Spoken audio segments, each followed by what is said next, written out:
সস্ত্রীক কৌস্তব, তাও আবার ব্রিগেডের ময়দানে নিয়ে আসলেন। ও তো গোটা প্রচার প্রক্রিয়া সবটাই তো আমার সাথে ছিল, তো স্বাভাবিক কারণে আসবে, এটাই খুব স্বাভাবিক। এবং এই ড্রেসটা আমার এক স্যার দিয়েছে, কিন্তু পছন্দটা মোটামুটি ওরই। ওই সকাল থেকে বললো, আমি বলছিলাম যে সাদা পাঞ্জাবি পায়জামা পরে আছে, ওই বললো যে না এটা বার করে দিচ্ছি, এটা পর। বরের কাছে প্রথম দাবি কি?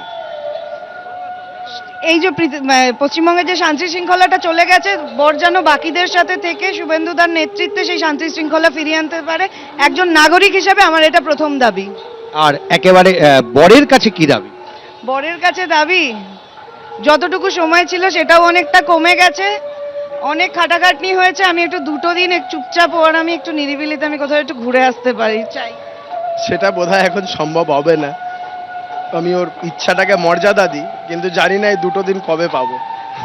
কেমন লাগছে আজকে, অনুভূতিটা কি? অত্যন্ত আনন্দের, অত্যন্ত অত্যন্ত আনন্দের, অত্যন্ত একটা শিহরণ জাগছে। এতদিনের একটা লড়াই, সেইটা সফলতা পাচ্ছে।